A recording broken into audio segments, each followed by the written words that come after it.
Olá, pessoal! Na aula de hoje, nós vamos ver a distribuição de frequências. Nós entenderemos a utilização da distribuição de frequências, compreenderemos os dados brutos, os dados em Hall e a amplitude, que são conhecimentos básicos para a gente construir uma tabela de frequências. Compreenderemos as diferenças das distribuições de frequência para os diferentes tipos de variáveis.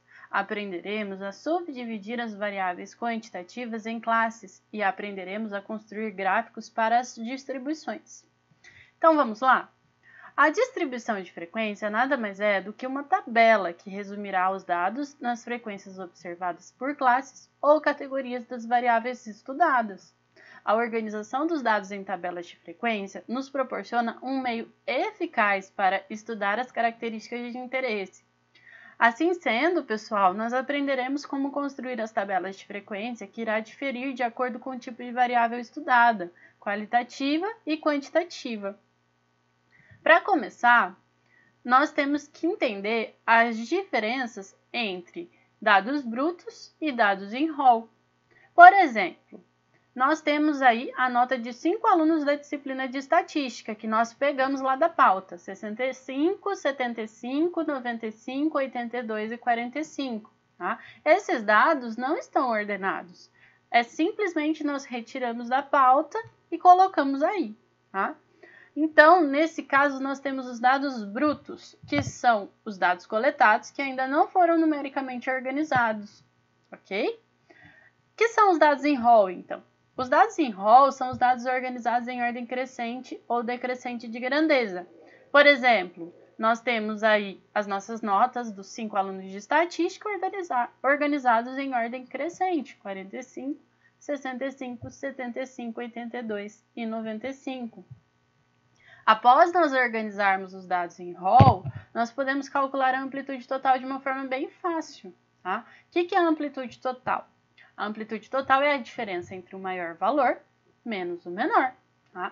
Então, nesse caso aí, qual seria a amplitude? 95 menos 45, 50.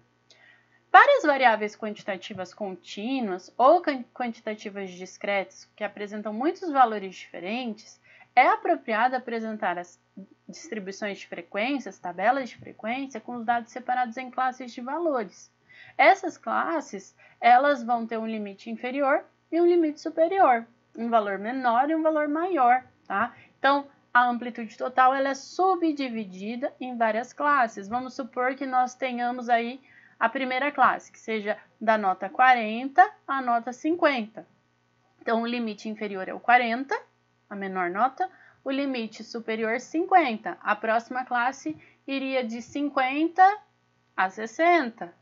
Menor valor 50, maior valor 60 nessa classe. Tá? E assim por diante. Isso que são as classes, são subdivisões do nosso conjunto de dados. Agora que nós sabemos o que são dados brutos, dados em Hall, amplitude total e amplitude de classes, nós podemos aprender a construir as distribuições de frequências. Vamos lá? Bom, primeiro, a distribuição de frequência é uma tabela que contém as características ou classes da variável estudada, da variável ou das variáveis estudadas e suas respectivas frequências. Tá? Nós temos aí frequência absoluta, frequência relativa em porcentagem e frequência acumulada. E nós veremos cada uma delas. O que é a frequência absoluta? A frequência absoluta é o número de observações de cada categoria ou classe. Tá? Quantos elementos tem em cada categoria ou classe?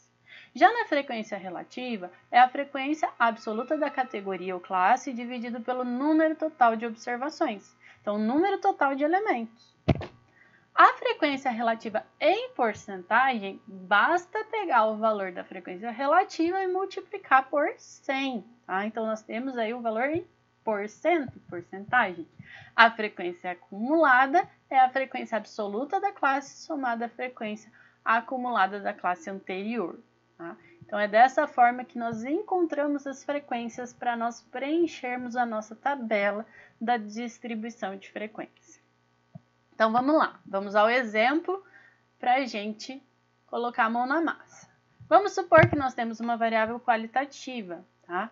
Essa variável qualitativa são métodos contraceptivos. Então, nós temos aí a categoria laqueadura, DIU, pílulas, injetável ou outros. Então, nós temos aí 5 métodos contraceptivos, tá? E nós temos 30 pacientes de um centro de saúde de Londrina em janeiro de 2019. Como que nós vamos construir essa tabela? Primeiro, uma tabela sempre precisa ter um título. Então, nesse caso aí, o nosso título é Métodos Contraceptivos de 30 pacientes do Centro de Saúde de Londrina em janeiro de 2019. Então, nós temos um título. Tem que ter uma fonte, tá? Fonte próprio autor, os dados são fictícios, tá? Nesse caso, na tabela, nós utilizamos a abreviação. FI nós utilizamos para frequência absoluta, FR para frequência relativa, FAC para frequência acumulada. Então, eu coloco lá na minha nota de rodapé essas abreviações e o que significa cada uma delas. Vamos começar a construir as tabelas. Vamos supor que eu peguei lá as informações do centro de saúde e eu tenho o número de pacientes que utilizam cada um dos tipos de métodos. Então, 15 pacientes utilizam laqueadura, 4 pacientes DIU, 7 pílulas, 1 injetável e 3 outros. Então, nós temos aqui os valores, tá? Isso é a nossa frequência absoluta, é o número de pacientes que utilizam cada um dos métodos. A soma total dos pacientes é o número de elementos na minha amostra. A frequência relativa, como que nós calculamos essa frequência? A frequência relativa vai ser igual à frequência absoluta dividido pelo total.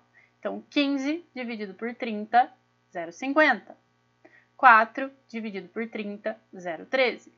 7 dividido por 30, 0,23. 1 dividido por 30, 0,03. 3 dividido por 30, 0,10. A soma dessa coluna vai ser aproximadamente 1. Tá? A frequência relativa em porcentagem vai ser igual ao valor da frequência relativa vezes 100. 0,50 vezes 100, 50%. 0,13 vezes 100, 13%. 23 vezes 100, 0,23 vezes 100, 23%. 0,03 vezes 100, 100%. 0,10 vezes 100, 10%. Então, nós temos aqui aproximadamente 100%.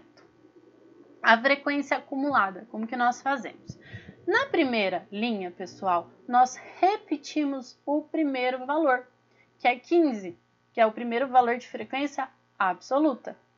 Na segunda linha, na segunda categoria, nós somamos o primeiro valor, que é o 15, mais o 4. 15 mais 4, 19. Na terceira linha, nós podemos pegar aqui já o 19 e somar a frequência absoluta dessa classe. 19 mais 7, 26. Na próxima, a gente pega o 26 e soma a frequência absoluta dessa classe, 27. E por fim, a gente pega o 27 e soma com a frequência absoluta, que dá 30. Tá? Poderia somar tudo. 15 mais 4 mais 7 mais 1 mais 3 dá 30. Para 27, eu paro ali no 1. Ó. 15 mais 4 mais 7 mais 1, 27. Tá? Então, é a acumulada, vai acumulando aí as linhas. Não faz muito sentido eu calcular frequência acumulada para variável qualitativa, tá? Porque aqui nós não temos uma ordem natural, principalmente porque não tem ordem, tá? Se fosse uma variável qualitativa ordinal, aí faria sentido, né? Porque nós poderíamos dizer, vamos supor que seja nível de escolaridade, tá? Que começa lá no básico, fundamental, médio e etc. Nós podemos utilizar aí a frequência acumulada, porque daí nós podemos dizer lá, até o ensino médio nós temos tantos elementos. Daí nós olharíamos ali na frequência acumulada, ok? Então, só resumindo, nesse caso do total de 30 pacientes desse centro de saúde, nós temos aí os valores absolutos, que é 15, 4, 7, 1 e 3, que é o número de pacientes utilizando cada um dos métodos. Na frequência relativa, nós temos aí os valores de absoluta dividido pelo total. Na frequência relativa em porcentagem, é o valor da frequência relativa vezes 100, e a frequência acumulada são sempre os acumulados das categorias ou classes. Nós vamos utilizar sempre essa metodologia para criar essas classes, essas tabelas de distribuição. Aí, pessoal, nós temos um outro exemplo para variáveis quantitativas discretas com poucos valores diferentes. Vamos supor que nós temos um canil aí, nesse canil nós temos 40 cadelas. Essas 40 cadelas pariram, né, tiveram filhos, tá? Cada cadela teve um número X de filhos. Então, aqui, ó, por exemplo, essas aqui, né, cada uma é uma cadela, cada número é uma cadela que teve uma gestação e teve aí seus cãezinhos, seus filhotes, tá? Então, essas daqui tiveram 5 filhotes, essas daqui tiveram 6, essas daqui tiveram 7, essas 8, essas 9. Para a gente construir a tabela, é a mesma coisa. Como nós temos poucos valores diferentes, ó, nós temos 1, 2, 3, 4, 5 valores diferentes. Nós construímos a tabela da mesma forma como nós construímos a tabela anterior da variável qualitativa, tá? As minhas classes, nesse caso, vão ser 5, 6, 7, 8 e 9. As frequências absolutas vão ser as contagens, tá? Quantas cadelas tiveram 5 filhotes? Então, vamos aqui, ó. 1, 2, 3, 4, 5, 6, 7, 8. 8 cadelas tiveram 5 filhotes. Quantas cadelas tiveram 6 filhotes? 1, 2, 3, 4, 5, 6, 7. Então, para a classe 6, nós temos a frequência absoluta 7. Para 7, quantas cadelas tiveram 7 filhotes? 1, 2, 3, 4, 5, 6, 7, 8, 9, 10. Então, 10 cadelas tiveram 10 filhotes. Agora, quantas cadelas tiveram 8 filhotes? 1, 2, 3, 4, 5, 6, 7, 8, 9 cadelas. Então, essa é a nossa frequência absoluta dessa classe. E, por fim, quantas cadelas tiveram 9? 1, 2, 3, 4, 5, 6.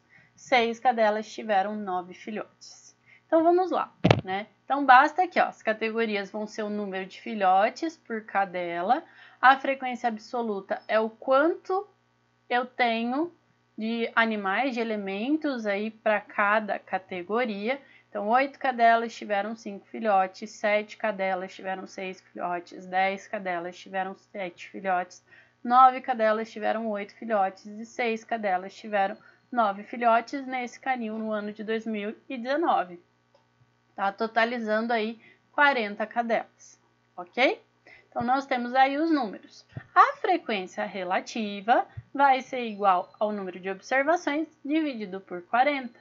Então, 8 dividido por 40, 7 dividido por 40, 10 dividido por 40, 9 dividido por 40 e 6 dividido por 40, tá? Então, nós temos aí a nossa frequência relativa.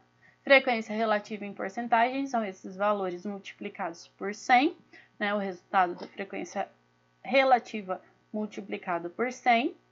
E a frequência acumulada da primeira classe a gente repete, né? Nesse caso tem uma ordem, né? 5, 6, 7, 8 e 9. Então, a gente faz sentido ter frequência acumulada. Então, 8 mais 7, 15. 15 mais 10, 25. 25 mais 9, 34.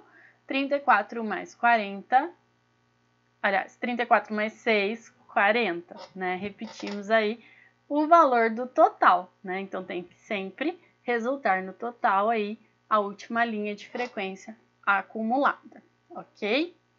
Vamos a um outro exemplo agora, né? Vamos a variáveis quantitativas discretas com muitos valores diferentes ou variáveis quantitativas contínuas. Nesse caso, nós utilizamos as classes, né, que nós já vimos, que para variáveis quantitativas contínuas ou quantitativas discretas com muitos valores diferentes, diferente do caso anterior, que nós tínhamos poucos valores, é apropriado apresentar a distribuição de frequência com os dados separados em classes, tá? Essas classes, elas são subconjuntos do conjunto de dados. Então, nesse caso, nós subdividimos o conjunto de dados, delimitados por limites inferiores e superiores. Classe que tem como limite inferior 50 fechado e limite superior 55 aberto é representada dessa forma aqui, tá? Então, sempre nós utilizamos uma barra com traço. Significa que o 50 está dentro do conjunto e o 55 está fora, por isso que é aberto, tá? Nós temos várias formas de representar as classes, tá? Que está aqui no próximo slide, tá? Então, nesse caso, ó, nós temos um exemplo, como a gente viu, que o limite inferior está dentro da classe e o limite superior está fora, tá? Nós temos um exemplo que o limite inferior está fora e o limite superior está dentro. Nós temos um exemplo que o limite inferior está dentro e o limite superior também está dentro. E nós temos o exemplo de que o limite inferior está fora e o limite superior está dentro, tá? Por que nós utilizamos essa representação? Porque nós vamos criar as classes de maneira com que a gente não tenha números que se repetem, tá? Dentro das classes, ok? Normalmente, pessoal, vamos adotar esse aqui, tá? Que o limite inferior está dentro da classe e o limite superior está fora da classe, tá? E aí nós não precisamos utilizar a representação com números, tá? Então, vamos utilizar essa representação aqui, ó. Ok? Vamos lá? Então, amostras grandes e números de observações distintas, a gente faz essa divisão dos dados em classe. Vamos ver uma técnica, né? Para identificar o número de classes ideal e o tamanho de cada classe, tá? A primeira coisa que nós temos que fazer é calcular a amplitude total, que nós já vimos. Pegar o maior valor e subtrair do menor valor. Nós temos, então, essa amplitude. Na sequência, a gente calcula o número de classes, tá? O cálculo do número de classes é igual a raiz de n. E depois a gente vai pegar a amplitude, calcular a amplitude das classes, a variabilidade, então, dessas classes. É a amplitude total dividido por k, né? Que é o número de classes convenientes. Então, vamos a um exemplo. Os dados abaixo, eles referem-se ao peso de ovelhas em quilogramas, né? Então, nós temos 30 ovelhas aí, ok? E como que nós, então, vamos subdividir esses dados em classes, esses valores em classes? Primeira coisa que nós temos que fazer é calcular a amplitude, né? Então, vamos voltar lá para o nosso conjunto de dados. Como que eu calculo a amplitude? Esses dados, eles já estão em rol, né? Eles estão organizados do menor para o maior. Então, eu vou pegar ali, ó, 66,9 e vou subtrair de 55. Tem uma amplitude total de 11,9, tá? Depois, nós vamos calcular o número de classes. Nós temos 30 animais, o peso de 30 animais. Então, nós vamos fazer igual a raiz de n, raiz de 30, 5,48, tá? Pessoal, a gente sempre vai ter aí, nós temos mais de 5, certo? Então, nós vamos ter 6 classes, tá? A amplitude das classes, né, utilizando aí duas casas depois da vírgula, nós vamos pegar a amplitude total e dividir por 5,48, que é o 2,17, que é o quanto varia a minha classe. Normalmente, o menor valor do conjunto de dados, que nesse caso é 55, será o limite inferior da primeira classe. Então, o 55 ele se encontra na primeira classe, então ele é fechado para 55. E qual que vai ser o maior valor da minha classe? Vai ser o 55 mais 2,17, tá? Que é igual a 57,17. Na sequência, como que nós vamos fazer aí?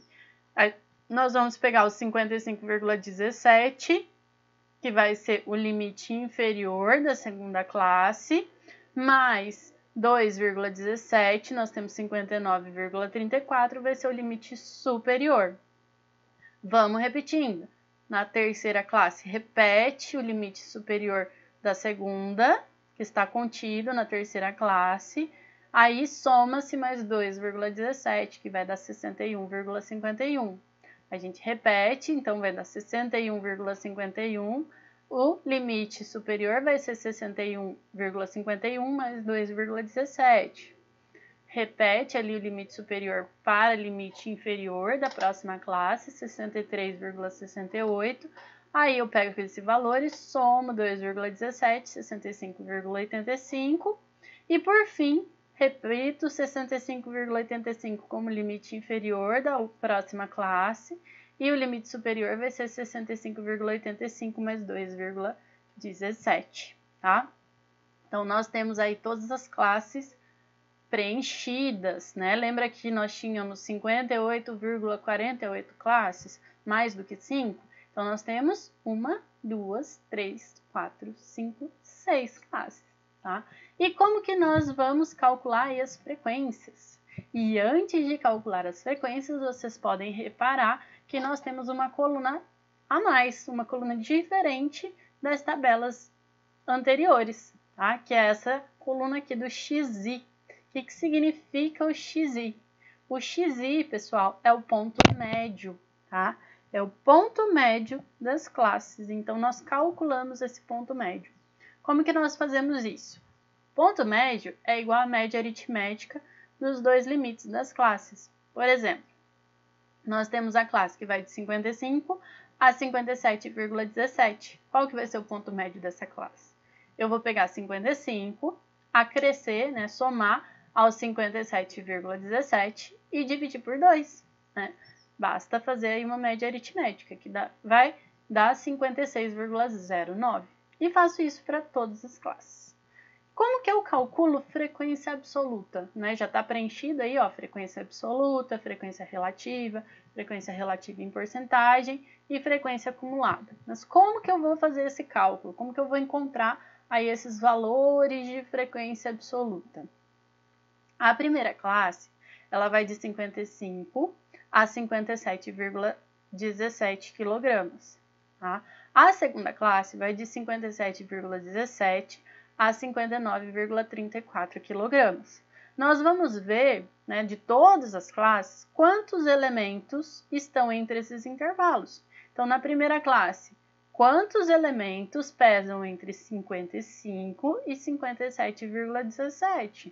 Na segunda classe, quantos elementos pesam entre 57,17 e 59, na verdade, né, pessoal, 59,33, porque o 34 está fora, né?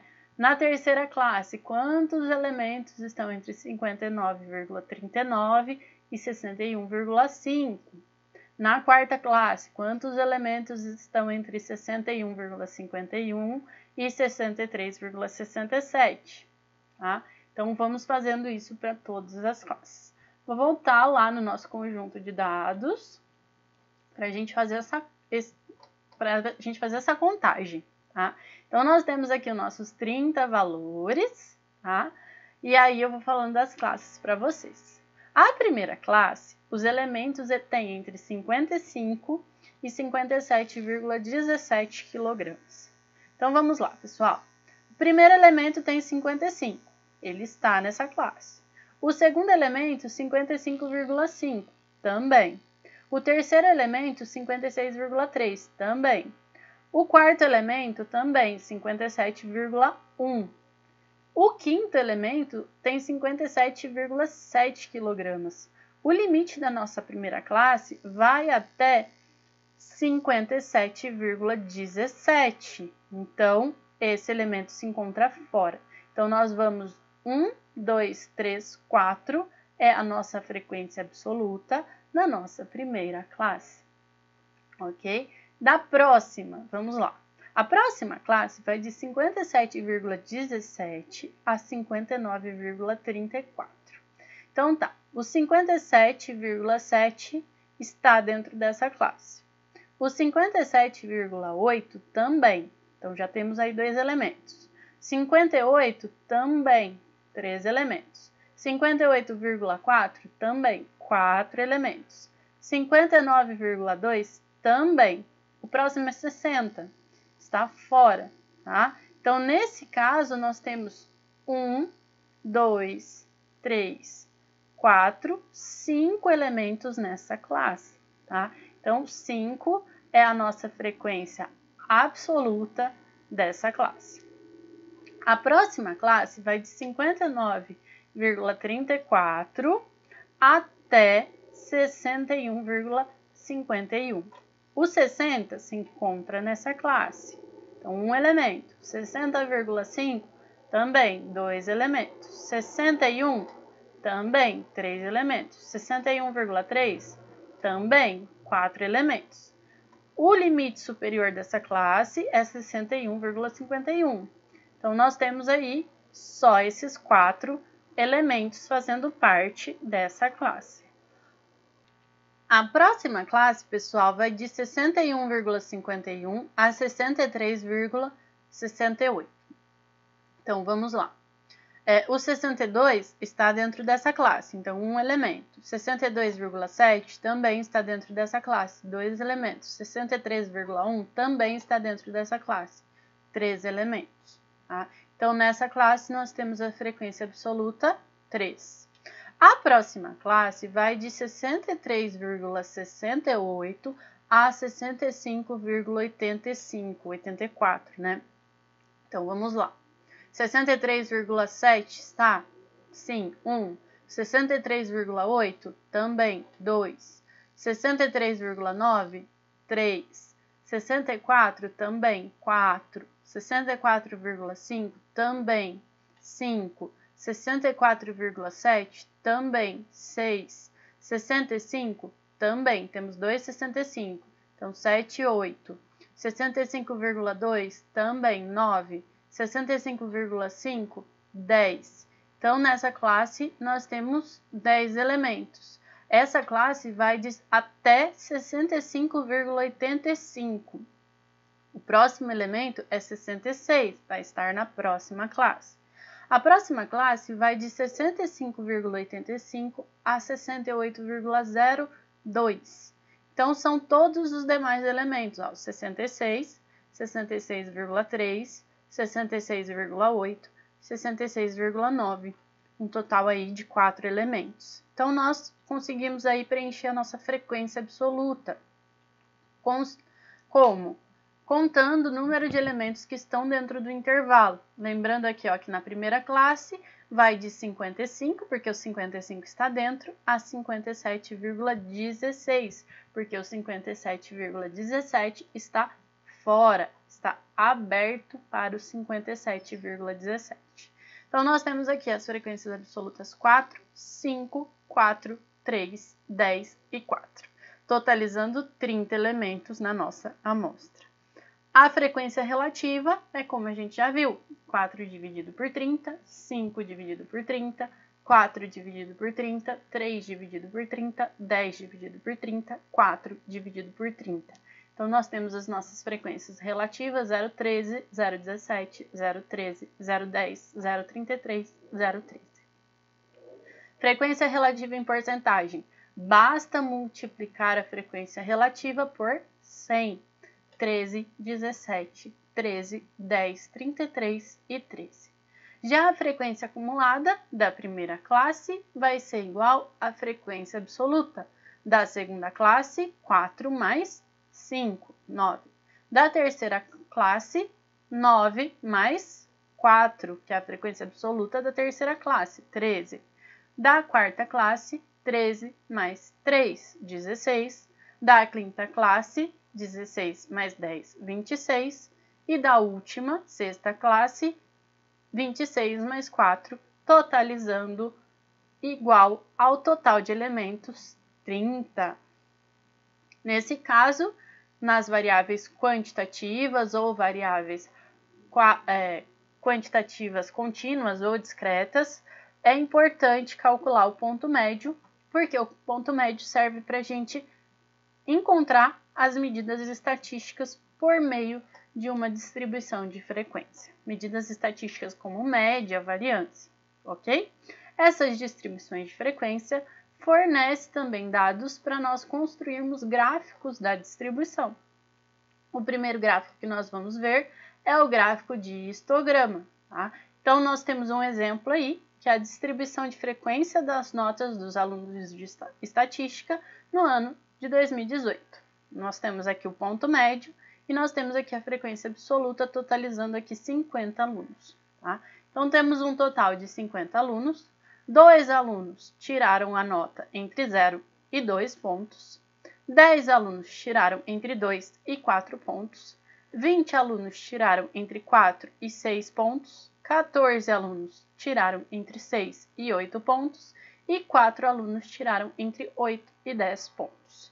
Nós temos aqui a frequência relativa, poderíamos ter também frequência relativa em porcentagem e frequência acumulada, tá?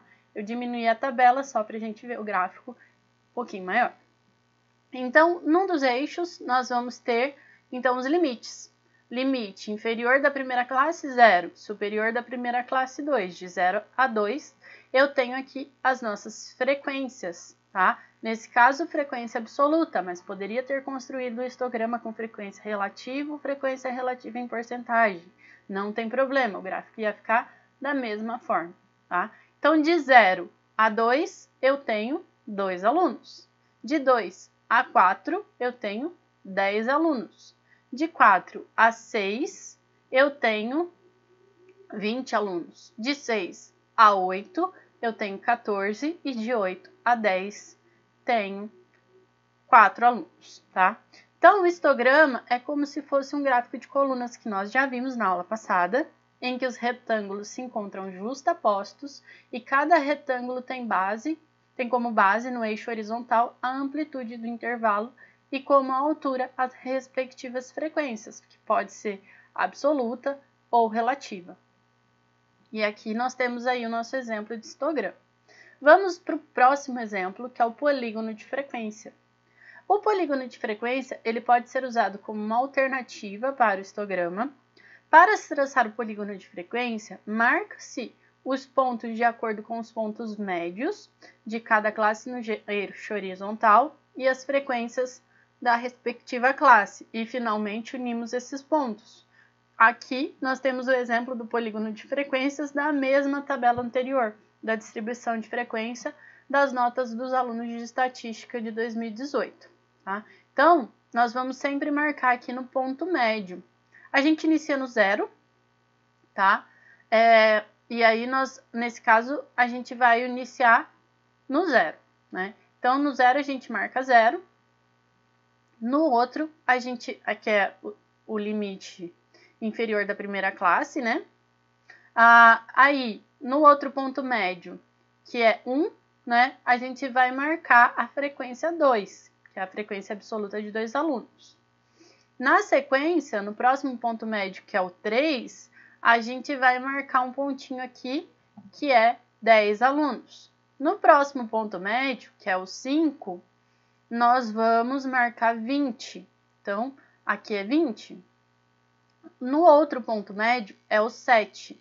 O 7 é o 14, né? Que é a nossa frequência absoluta. O outro é o 9, o outro ponto médio, 9. Então, nós marcamos aqui no 4. E para finalizar, a gente marca mais como se nós tivéssemos mais um ponto médio, né? Utilizando aí a amplitude. No 10, a gente vai marcar o 0. E aí, a gente une o ponto e ele vai formar um polígono, nos mostrando aí praticamente um gráfico de linha, né? Com as frequências, né? Ele chega até um ponto e aí começa a descer novamente essas frequências, ok? Agora vamos ver um outro exemplo, que é o dispositivo de ramo e folhas. A gente usa pouco, né? Esses gráficos que nós estamos vendo, eles são muito importantes para a gente entender o comportamento das nossas distribuições. Nesse dispositivo de ramo e folhas, nós agrupamos os dados em classes condensas dos dados originais. E como resultado, alguns detalhes eles podem ser perdidos, né? Então, por isso que a gente não utiliza muito o gráfico de ramo e folha. A vantagem é que as observações individuais são preservadas, enquanto que no histograma e no polígono de frequências elas acabam sendo perdidas. Para a construção de um gráfico de ramo e folhas, primeiro nós precisamos definir a unidade de medida que dividirá cada valor em duas partes, ramo e folha. Depois nós escrevemos os ramos em ordem crescente verticalmente e passamos uma linha vertical à direita deles e finalmente nós associamos cada folha a seu respectivo ramo em ordem crescente da esquerda para a direita. Então aqui nós temos um exemplo, né, um exemplo fictício aí de dados. Esses dados são pesos ao desmame de cordeiros, de uma cabanha, de uma propriedade. Então, nós temos aqui vários pesos, né? Então, vários pesos de animais, e nós vamos construir, então, um dispositivo de ramo e folhas. Como que nós fazemos isso? Nesse caso, a gente resolveu utilizar a vírgula como divisão aqui dos nossos dados.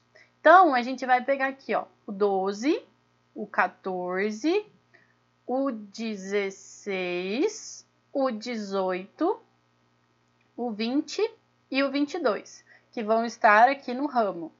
As folhas vão ser os valores após a vírgula. Então, nós temos aqui, ó, um indivíduo 12,1, um indivíduo 12,2, então vem aqui e coloco 2. Um indivíduo 2,9, então vem aqui e coloco 9. Para 14, ó, eu tenho 2 indivíduos 14,1. Então, eu repito, ó, 1, 1. Daí, depois eu ponho o 2, porque eu tenho um indivíduo 14,2. Então, vou colocando aqui como folha. Tenho um indivíduo 14,3, coloco 3 aqui. Tenho um indivíduo 14,5, então vou construindo aqui as minhas folhas, né, que é o que a gente chama nesse gráfico. E aqui nós temos mais ou menos a distribuição do nosso conjunto de dados no dispositivo de ramo e folhas. Tá? Também é uma forma de nós verificarmos como que está a distribuição dos nossos dados, aonde mais ou menos se encontra o meio dos nossos dados, ok? Mas o que a gente mais utiliza é o histograma, tudo bem? Então, pessoal, o que a gente aprendeu hoje? Na aula de hoje, nós vimos que a distribuição de frequência ela serve para resumir as informações, os dados, e são construídas de acordo com o tipo de variável. Então, nós aprendemos a utilização da distribuição de frequência, as diferenças da distribuição de frequência de acordo com os tipos de variável, nós aprendemos a subdividir as variáveis quantitativas em classes e construir gráficos para a distribuição de frequências. Então, pessoal, por hoje, nós vimos a distribuição, e essa distribuição ela é muito interessante na organização dos dados, ok? Nas próximas aulas, nós vamos ver como que nós fazemos, então, como que nós calculamos as medidas estatísticas de tendência central.